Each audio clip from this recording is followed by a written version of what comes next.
The voice you're hearing is the man, the myth, the legend. There we go. Douglas Dale Christie.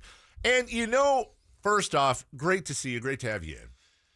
Great to be here, my friend. And thank you so much for taking time out. And I wanted to, we're going to get into all this. But, I was thinking about something the other week because in revisiting all this stuff, I wanted to say something. And, man, one of those things where I think you will take this 100% as a compliment. You should. Mars, it never goes well when it starts out that way. No, I think this will. But I was like, should I? In going back through all this, Did you, by the way? Go back through all this? Yeah.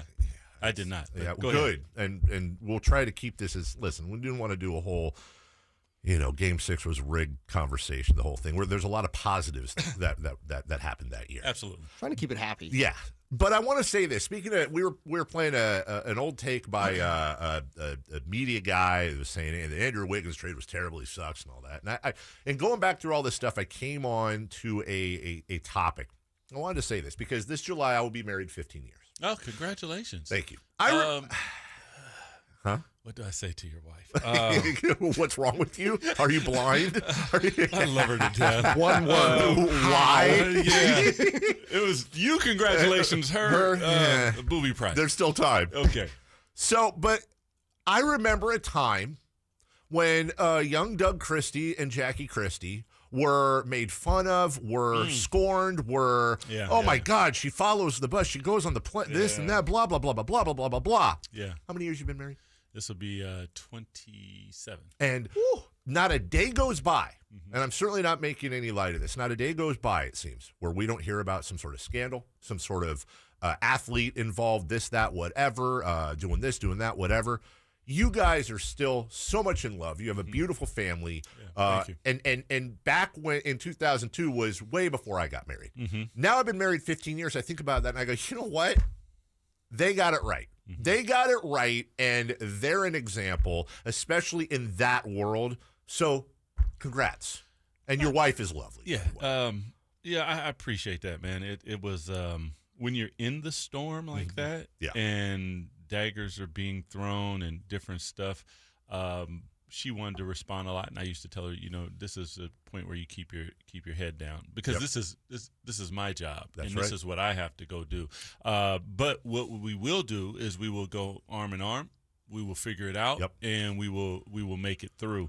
Actually, Chris Paul's when that happened with him in Dallas, they threw water bottles at us. You're Oh, yeah. So when I was sitting there watching Chris Paul, I was like, man, I've been in Dallas. It gets a little heated. I always like to spank them. Right. Well, and you did. And by the way, you did in the year we're talking about. Absolutely. As well. I enjoyed it more than most things. Any advice for the next 15 years? Just say listen. sorry a lot. No. More than anything, just and I think that if you've been married that long, you probably realize anything worth having is worth working for. Yes. So it's like stop thinking like it's gonna be perfect and you're not gonna argue and like that is not what marriage is about. It's about understanding that I'm not perfect, you're not perfect, but I love you enough to work through whatever we need to work through. Sometimes that works and sometimes it doesn't. Sure. That doesn't mean that you're not a good person just because your thing doesn't work. Right. But the point is, if you love them enough and they love you enough, you'll figure it out. And put your hard hat on and figure it out, bro. When I say the 2002 Sacramento Kings, what is it like? You play that game where it's like, all right, I say a word and first thing that comes to your mind. When I say 2002 Sacramento Kings, what's the first thing that you think of? I just get happy. I can't really explain it. Like for me, basketball is like the thing that I enjoy more than anything in the world. So when you have the ability to experience it on the highest level globally, and then on the highest level inside that league, it's what I used to call basketball nirvana. It was like something that it's really hard to explain.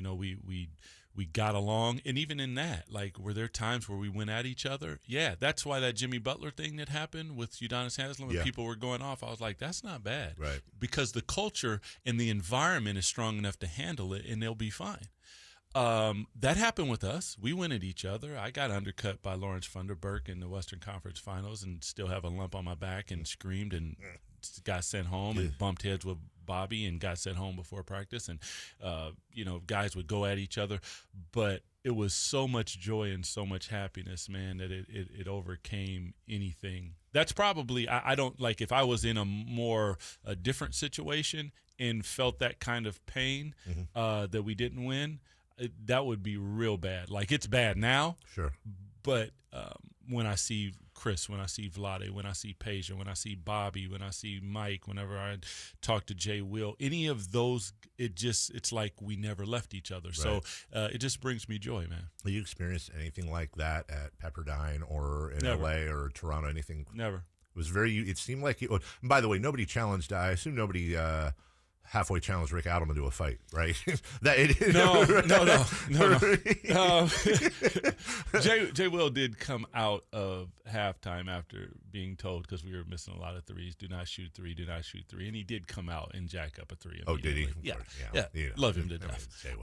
No, come on. I do. Nah, Rick barely raised his voice, barely cussed. Like, so when you guys were going at when he was sending you home, or you guys were having is that Pete Youngman would be the guy that would be the guy? Absolutely. Of course, yeah, Pete delivers the message. Of course it was Pete. But it's also a talented coach that knows when to get involved and when to not get involved and let the players handle it. That's as now being in on that side of the line in coaching. It's interesting because, everyone wants to play and all these different things. But then you look at teams like Miami, you look at teams that were really deep like Memphis, even Golden State. I mean, pretty much all the teams that are still left. But the point is during the season, you play maybe 9, sometimes 10, and then it shortens. But what's that feeling of that person on the bench? And do they take it the right way? And are they still supportive? Rick had a way about him that just kind of got through to everybody. We had a 3-man rotation, Bibby, myself, and Bobby. Bobby probably could have went and started on a lot of teams in the NBA, but he made us special as being a 6-man. And there was never that vibe that was negative. And I think a lot of that was not only Coach Adelman, but Elston Turner, Wetzel, Coachy, the whole coaching staff, starting with Coach Adelman. And when, we talked a lot about Andrew Wiggins and his performance with the Warriors. Yeah. And I remember there was a time, the point I was making, Doug, is that there was a time I wanted to get Andrew Wiggins from Minnesota, and that wasn't a popular move. But then I look at a game like last night, which you would think would vindicate me saying that years ago. I said, you know what? Actually, the more I think about it, I'm wrong. Because I don't know that Andrew Wiggins would have come. You're wrong. I am wrong. Yeah. Andrew going to Golden State and the culture, you guys had this a similar thing. This culture word is killing me. Okay. Environment. Because the environment creates the culture. I was having a conversation. If you put guns and alcohol in the inner city, it's going to be violent. Sure. Okay. So what you're talking about and what most people are talking about when they define culture, they're talking about environment, because the environment creates the culture. So if he came to an environment that was dysfunctional and sloppy and it didn't bring the best out of him, similar to your point, to all of us, Scott, myself, Bobby, we were, I don't want to say castaways, but we didn't fit in other, even with Webb. The same with Jay Will. Yes. Not so much Vlade, he kind of floated around, but that was kind of on his own call. Yeah. But this environment brought out the best in us. And you would think that Coach would have maybe, with players, quote unquote, like that, he would have an iron hand. He did not. He was it was open. And I think that bring out the creativity in everyone. And then there was a respect amongst each other. And then that environment created the culture that you guys saw. Vernon Maxwell, Scott Pollard, you to a point. Did you just call me dysfunctional? No. In the okay, he did. In the sense that you came to Sacramento and enjoyed the best times of your careers. Yes. And Jeff Petrie and the scouting staff No gets a lot doubt. of, but also, again, that Wayne Cooper, rest in peace. Rest in peace, Coach Cooper. That's why I was here, by the way.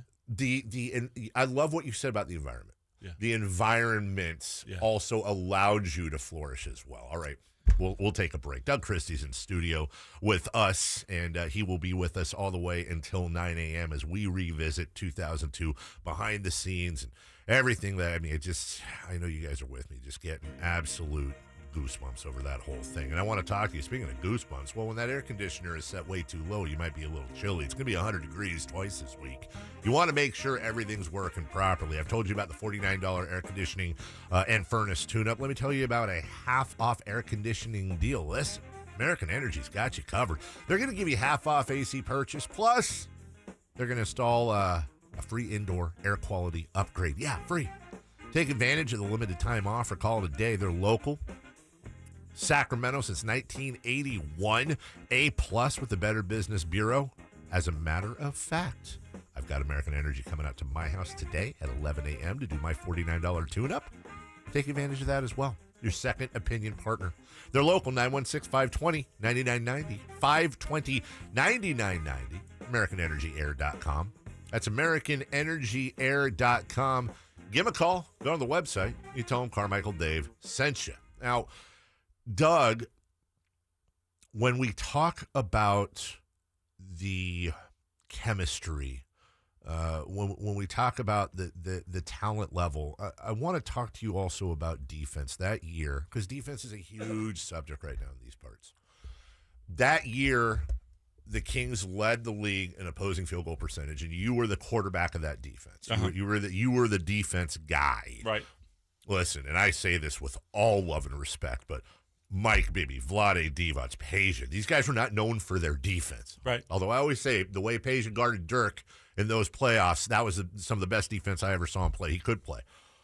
But it's not like and I'm using air quotes here, defensive talent in the starting five was overwhelming. Right. But something happened, and they were able to be a very good defensive team. What was it?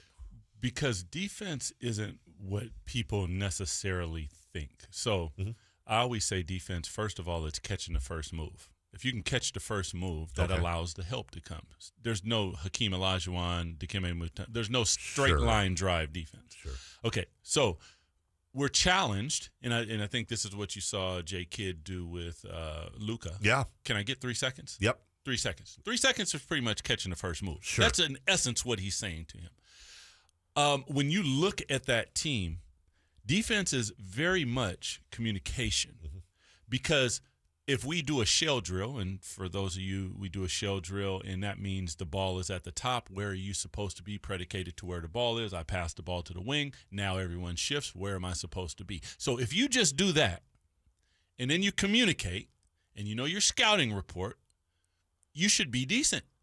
Well, we were a good defensive team. Sure. So we had good defenders. Bobby was great. Scott Pollard was awesome. Myself. Okay.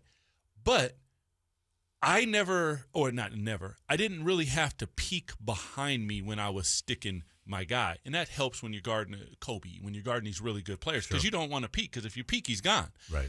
The reason I didn't have to peek, because we're having a conversation, and there's a difference between conversating on defense and talking. Talking is saying, switch. Conversating is saying, Doug, the screen's coming on your right. Watch out. It might come. Get ready. That's conversating. Okay. And those are the little things that we did that made us a good defensive team. I don't know if I imagine you saw the clip. Speaking of Jason Kidd, it was a clip that went out a few days ago where he was on the sideline. He was basically play-by-play. He was calling out the defense to his guys. Hey, go here. All right, stick. Yep. And is that the type? I imagine not every coach is going to do that, but when you talk about conversating, is that kind of what you mean in real time, where the communication's there? Well, he wants them to do it. Yes. But until your team gets automated enough, you do have to micromanage. Sure. It's just kind of how it goes. So Jay Kidd, you could tell he just plays a lot of basketball. He played at the park, and those are the type of things that you do. If you've ever been to the park and you play with an old guy, the old guy's talking the whole time. Watch out, here it comes. Pass, cut, move, advance the basketball. He just talk. Well, that's what Jay Kidd is doing to his team, and his team in those situations was playing a high. I think that was that Memphis? Was it Memphis or was it Phoenix? It might have been Phoenix. It might have been Phoenix, excuse me. It was Phoenix. And they played a high level defense against them. Yeah. That's kind of what I'm talking about, but you would want to take it out of the coach's hands, and the team then has it. And Vlade normally, or C. Webb or Scott, were the final anchor in the defense. So if I'm on the for football fans, that would be your safety. Okay. And now, or if we take it to the line of scrimmage, that would be your middle linebacker. Okay. Singletary, you can see the eyes. He's looking, he's barking. Right. Well, those are the guys that you have to trust because they see everything in front of them and they just need to communicate. A lot of teams who are bad defensively, they look and they see it, but they don't say anything. So just to wrap that up, then how much of defense of the pie is talent, innate defensive ability, and how much of it is pride and effort and communication? Can a below average defender become an above average defender based on things other than talent? Not well on desire. Yes, because if you're willing to go far, like, are you willing to dive on the floor? How far are you willing to go? If you got tape on your hand, are you willing to hit me? Like, where's the line that's drawn? Where this game is helpful is it's a team game. It's not like golf where you go out there and you're on your own, and now I'm trying to defend on my own. Well, no, I can't. My limits are, my physical constraints are what they are. But when we add the team into play, like Jason in here carries you most days. Right. Exactly. Like that's how it goes. Yes. And Mars always has your back. Always. Yes, I hear it constantly. That's the difference in basketball. You can have guys who aren't great defenders individually, but collectively, and I used to talk about this, individually you would see us walking and you might not go, oh, that's a fantastic basketball team. But collectively you throw a ball in our hands and you hit the floor and the thing just starts flying around and you're like, what is that? Right. That's different. We talk a lot about 2002, and everyone focuses on the Lakers series. They forget about the Dallas or Utah series and the season itself. But I do want to ask you about the Lakers series, but I want to ask you about the Lakers series in 2001. You got swept.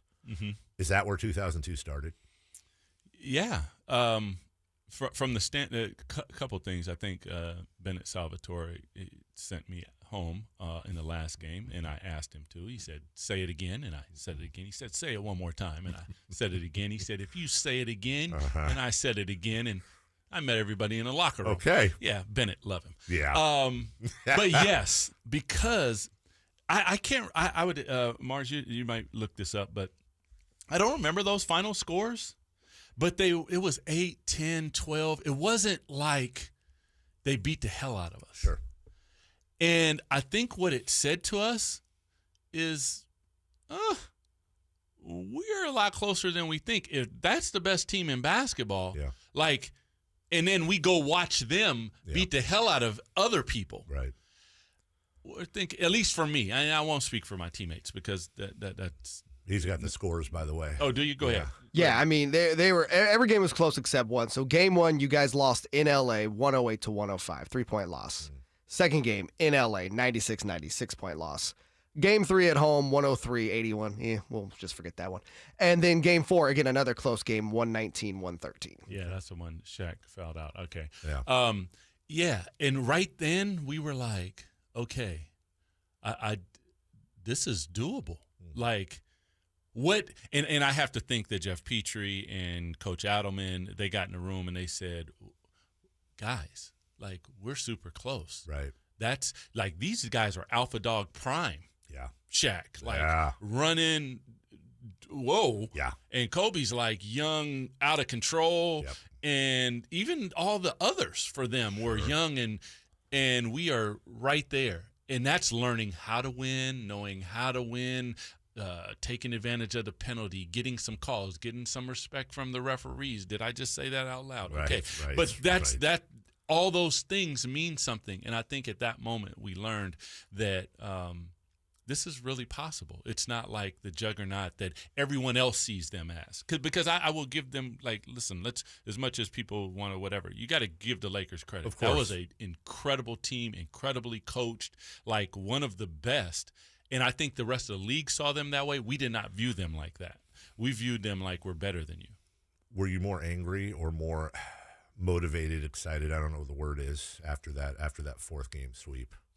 I was super motivated. I talk to the players, even, whether it's now or in the past, like if they ask me, what did you do in the summertime? So I would, after we lost, I would go home and I would start running on the treadmill immediately and watch it. I'd pick a team. Normally it was the Lakers because they were going all the way, and I'd watch their game. And while they were running, I would jog on the treadmill, trying to get my body just to understand that it's not time to shut down yet, Sure. because we're trying to play till June. Sure. And so, yeah, are you upset and pissed and disappointed? You are all those things, but I'm a little more optimistic because I just kind of let that fuel me.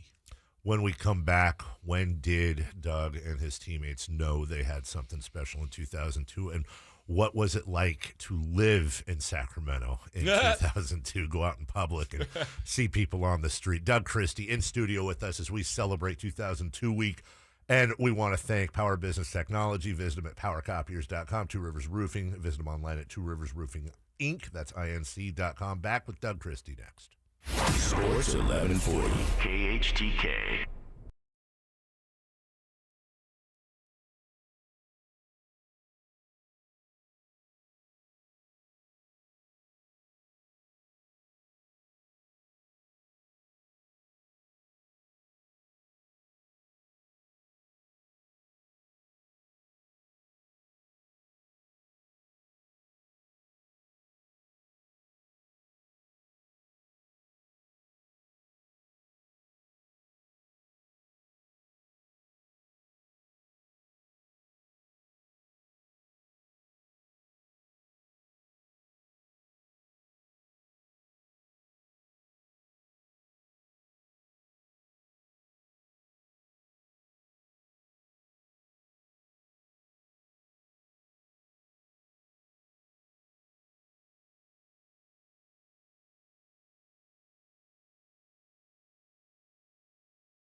The only place to get live and local sports talk in the morning. The Carmichael Dave Show with Jason Ross. On the king of Sacramento sports talk. Sports 1140 KHTK.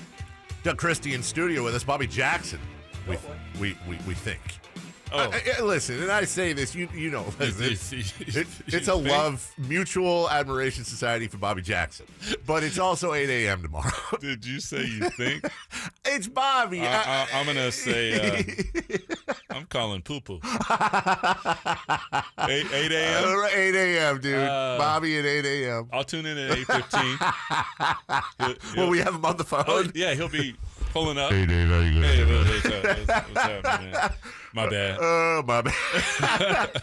I want to take you back to December 23rd of 2001. Kings versus the Suns at Arco. 133-101 was the final score. The Kings coming off a 2-game losing streak to the Sonics and Clippers, a little mini road trip. The Kings are 20-9. Why do I bring that up? Because you lost once between then and February 4th. You lost to the Trailblazers in Portland, 116-110. You were, at one point there, you were 36-10 after that win on February 3rd against the Timberwolves. But at what point, Doug, for you, did you know what, we got something? So that was Mike's first year? I think so. Yes. Yeah. Yeah. That one was for me a little weird because Jay Will is like my guy. Right. He like gave me the love of basketball back with the Kings. So that took us. I needed to see it, and as soon as we hit the floor, and I was like, oh, okay, Right. I get it. Oh, sure. But I get it. Right. Okay, you feel me here? I do. Right about then, Yeah. because you're tinkering right now. Yeah. And that's a big tinker. Yeah. Because there was what today they call swagger and different things. That was like our swag meter. Oh, yeah. Okay? Yeah. He would say black shoes, white shoes, Right. just stuff. And then like things Sure. that we can't talk about on air. Sure. Gotcha. Not everybody's going to ride underneath the bus on the way to a trip to pay off a bet. Absolutely. Yeah. So right around then, because so we're going previous year Lakers, and we're thinking all that. So we know that because that's the team, and everyone else we're kind of like, we weren't even thinking like San Antonio. Sure. Like, Easy to have a letdown if you would have. So when you say those, I can remember Vlade saying like, okay, guys, let's get to 10 or 20 before we get to 10. Yeah. We did that. Okay, let's get to 30 before we get to 10. Okay, well, let's get to 30 before we get to 20. Let's get to, and that's kind of how we started, and it started adding up. So when I don't know that we ever lost 3 games in a row. I don't think, because normally after like that second game, if we lost, there was a big time focus. Like when it was not something that was said; it was understood. You had 5 2-game losing streaks all year. That's it. That's it. No 3-game losing streaks. Yeah, because for us it was like a playoff game. Yeah. It's like, okay, we're slipping, and this is us. Like we have, when you got a problem, you're involved. Like, okay, we're screwing around or whatever. Yeah, slipping. Let's really lock in, and we did, and that's how you do something like that. But it has to be where everyone's on the same page, not any bull crap, slippage. Like, I can say something to you that might sound really harsh, but you're not taking it that way. Right. And that's what we did. Real quick about Jason. Yeah. You mentioned, obviously fans feel the same way. Jason was just a revelation. Mm-hmm. Like, how did Jason, I've always wondered this because I can't speak obviously from a player point of view, but did Jason help you guys with attention span and awareness, in part because on offense especially, like, I can't think of a worse feeling than Jason to uncork like an amazing pass off the side of your face. Right. Because you weren't paying attention. So I got to think everybody had to be like hyper aware at all times. Never thought of it that way. But yeah, similar to Magic. Sure. Right? You never know when it's coming. You never know. So And it could be like 82 feet. Yeah. And it's on a laser just so yeah. The one thing, Dave, and I would say this to other players and different stuff is like when I was on other teams, like I cut through the lane, but I never got the ball. Right. So I didn't really cut through the lane. I meandered. Right. Okay. Like a receiver going over the middle when he knows he's not getting it. Right. Right. But on a really good team, yeah, they still do it. Sure. So here, all of a sudden, I cut, the ball's like right in my lap. Mm-hmm. I'm like, oh, damn. Right. Bucket. So now it turned into a game because we're like, I'm cutting, bro. Right. Right. Before you. And so now we added another layer of fun to something that's monotonous to a lot of teams. Like, and isn't that contagious? Absolutely. But see, it's the trust, and this is where I've gotten arguments about C. Webb. Like, unless he does that, unless he gives of himself, sure. Which then, if he didn't give of himself, yep. he turns into, a player who scores a lot of points and probably doesn't go to the playoffs and a lot of things because the team's not that sure. good because he's so much better. Now he's averaging 30. Yep. Well, he averaged 25. Well, the other two were two dimes that now that led to Vlade passing, that led to Scott screening, that led to us sharing the basketball because you know you're going to get it back. That's to your point, yeah, it starts with Jason because you're watching him and like I didn't take normally my eye off of him because of that particular thing. It seemed palpable to the fans that you guys really, really, almost more than scoring, enjoyed setting up your teammates with a great pass. That's so rare. Yeah. So first of all, Golden State start off style. Right. Yes. Okay. Steve Kerr told me. Yeah. Okay. Right. Let's get that out in the Let's open. get it out there. And good for them. Good for them. I mean, you guys stole Princeton style, to be fair. True. It happened. See? Right. It's okay. cyclical. It's not stealing. It's borrowing and making better. Okay. There you go. I'm with you. But that was the way because I get asked questions like how, and part of it, Dave, was that's how we warmed up. So in practice, we would put a guy at the Webb at the elbow and two guys on the wing or the corner or wherever, and we would pass and cut and move and pass and cut and move, and everyone would get a shot. But don't do the same thing twice. I'd screen down, Bobby rolls off me, I pop back, he hits me, pick and roll, blah blah blah blah blah blah. Right. So every conceivable option, which is endless, yep, because each person's different. Yep. Mike wants to come off the screen and get the ball so he can pick and roll. Peja wants the guy to go under so he can shoot the basketball. Bobby doesn't give a damn because he just wants the ball. So sure. However you got to do it. So when you do that over and over again in practice, what we were in essence doing was rehearsing. So then by the time we hit the floor, it's just it does what it does, baby. You, as Coach Carrill would say, watch the guy in front of you. He'll tell you what to do. So there wasn't really a defense for it. You could play to tendencies, but if you were back, we were cutting. If you were up, we were rolling. I mean, just kind of read what it was. And then to Jeff and Wayne's credit in the front office, they went and got guys who could do everything. Maybe all not at the same. No one shot like Peja, sure. but everyone could shoot. No one passed like Jay Will, but everyone could pass. Yep. No one dribbled like Bobby, but everybody could dribble. So when you have that, now you have the ability to take advantage of that type of offense. You get to the postseason. Mm-hmm. Funny thing is, people don't remember this. Last game of the year, you actually lost 2 of your last 3. Mm-hmm. You lost by 13 to Dallas at home, which you would later go on to That's a setup. Revisit them. That's a setup game. And then you lost at Staples by 14 to Lakers. Final game of the season with the Warriors win sandwiched in there. Another setup. You get Utah in the first round, and there was history between. I think it was you were not here for their first the first Jason year, right? Was that no? When that was 99. Yeah, when Weber threw the hip check. That's right. Did we lose the first game of that series? The first game in 2002, you guys lost at Yes. home to Utah, and Yeah. so that was leading into that going as we get into the playoffs. You lose. You come off the Lakers sweep. You have an amazing year. You then lose the first game at home to Utah. Now, I set it up like that, Doug. Because everyone panicked? That's what I'm asking.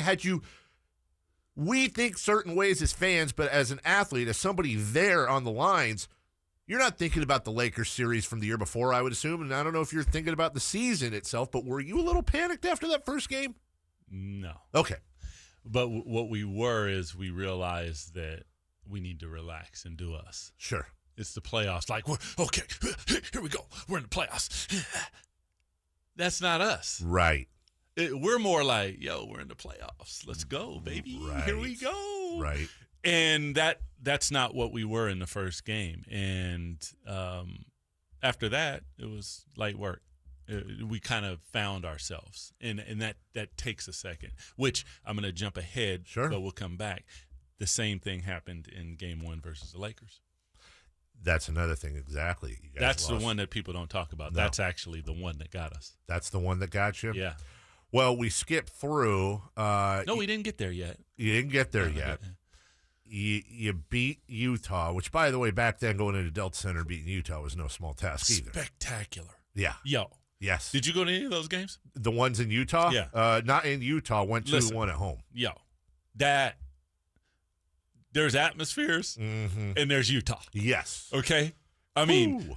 Arco is next level. Right. Utah, those people, vile atmosphere, Sure. spectacular, loud, Karl Malone, John Stockton, send them home. Send them home. You did. And you did. And I think there's something about that small market, one-horse town There you type of go. city, Yes. Salt Lake, Sacramento, Yeah. where you don't have anything else. Let's go with it, baby. You're absolutely nuts. Yeah. We will take a break. When we come back, all right, so Utah, they got sent home. They did the Steph Curry night before it ever happened. We'll get to Dallas, and we'll get to the Lakers in our final segment with Doug Christie in studio next. The Kings lucked into the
What's hot Yeah, hot.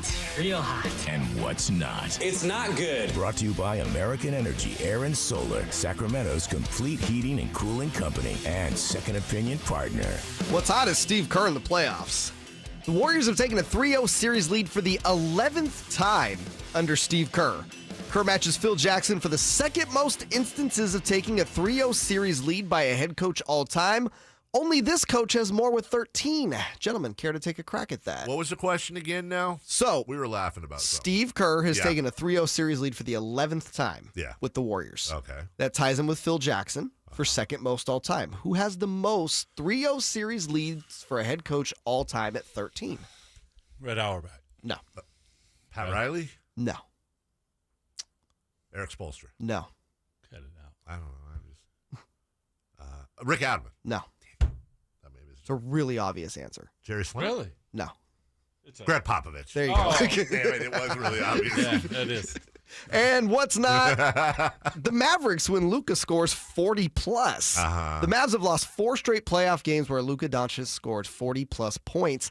That's tied for the longest losing streak by a player scoring 40 plus points in NBA playoff history, along with Rick Barry from 1967 through 77. Barry. Yeah. Back to you, gentlemen. So, speaking of Dallas, you guys played Dallas, Yeah. 2002. Yeah. Yeah. At any point, are you guys watching the Lakers? Thinking about that? Are the Lakers anywhere in your head, or is it we are 100% focused on Dallas?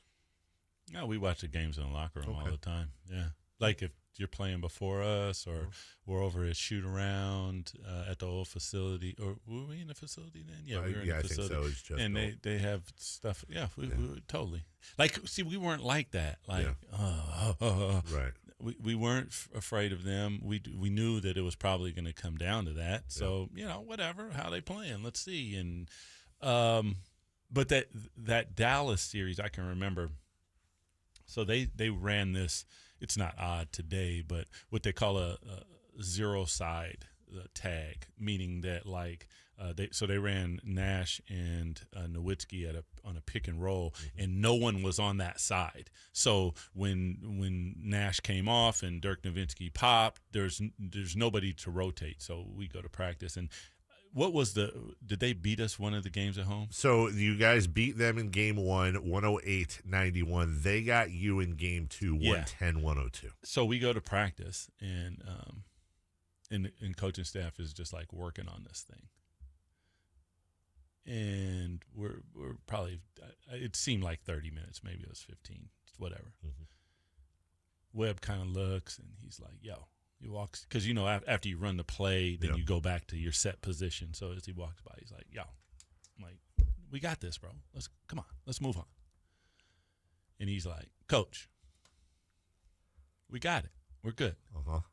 Coach is like, Adelman, he just kind of has a way about him, and he pauses, and he goes, okay. And from then on, we kind of served him up.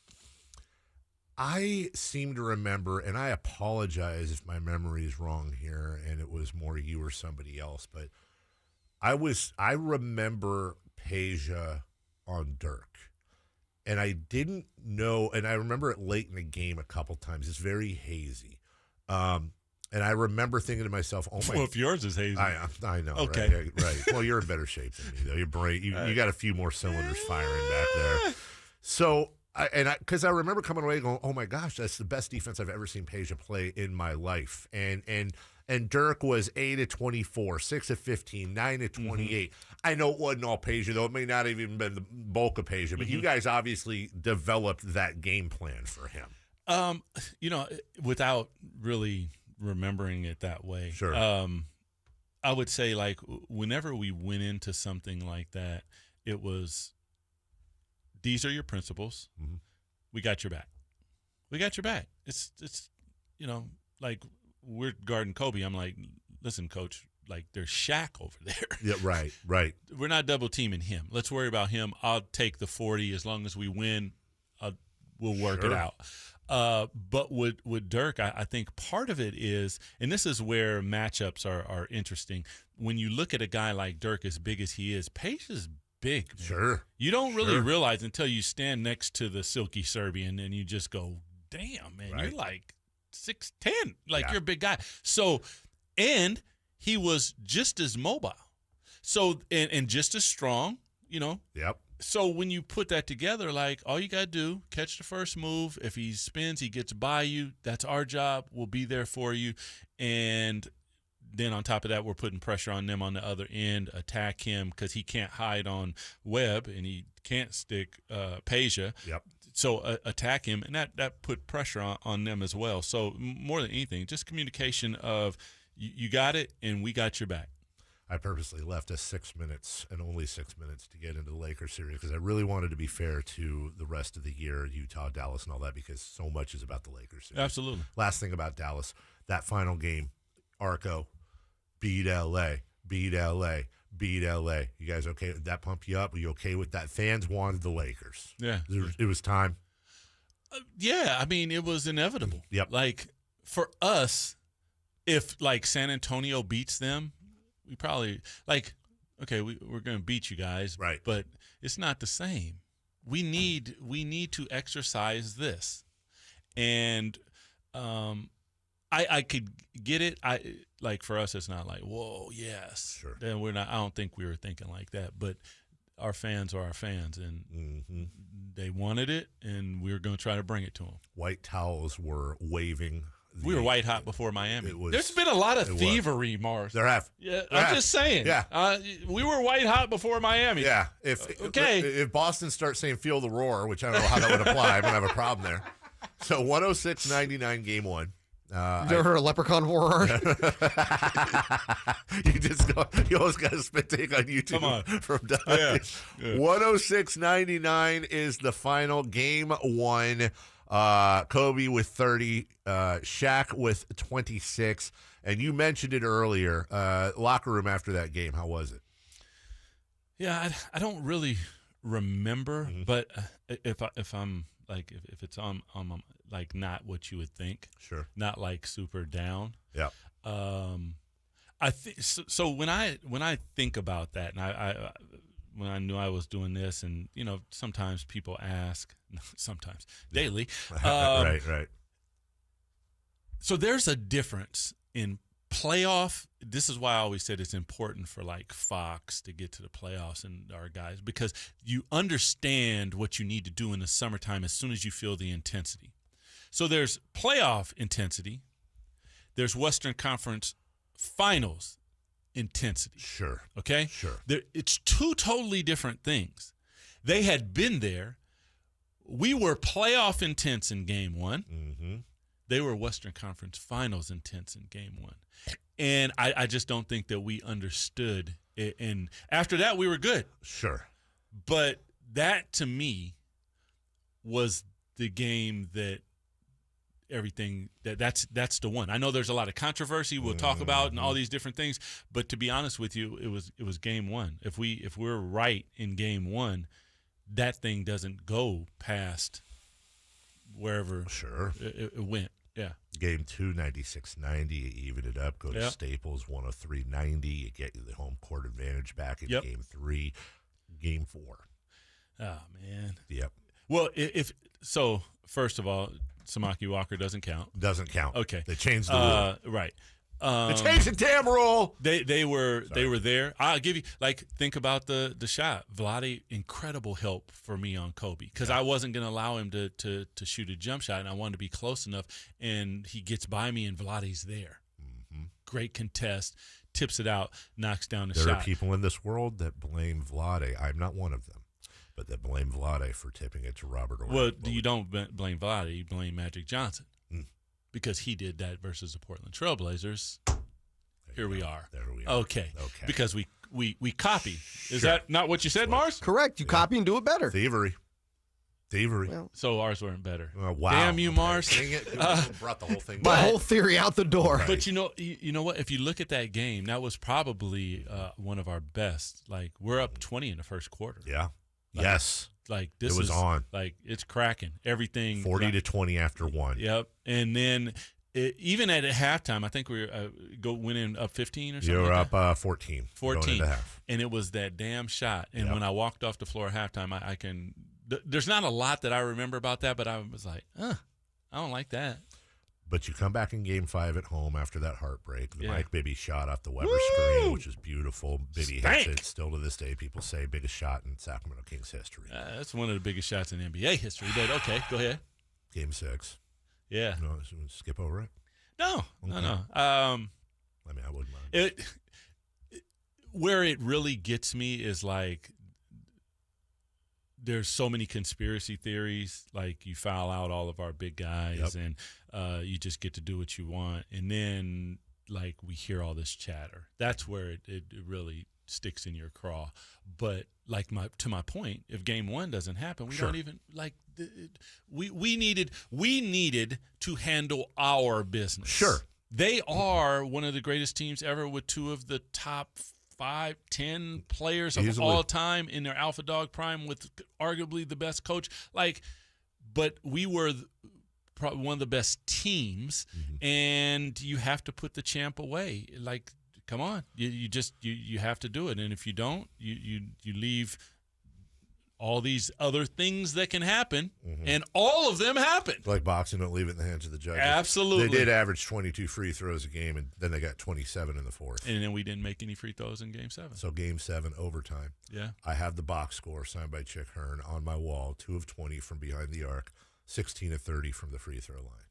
Wow, man. Now, you look at that. You just can't play worse. Well, I take that back. The Phoenix Suns did it. But the point is, you can't play worse. Was that I can't imagine that was a defensive scheme. I can't imagine that was that had to be mental, right? It was. I can think about like that. That's where I say mind, body, sport. Like I wish I had the mind training of the things that I've accomplished and figured out since, because it stuck with me of trying to be better. Like how could I have? What did I not do? All those things, and that unfortunately. We weren't mentally strong enough to do it, because that's free throws, that's concentration, that's knocking down open shots, that's all those different things. And damn, that's how you're going to leave me? When somebody says you guys were the better team. Absolutely. Okay. And I think that the Lakers know it too. And they might not admit it, but they knew. You see Bobby coaching in the G League. Yeah. You've stuck around and raised your family here. Yep. So many players may not have been the best way to end, but at the same time, in their way, somehow mentally, physically, spiritually, you were made, iron sharpens iron, stronger.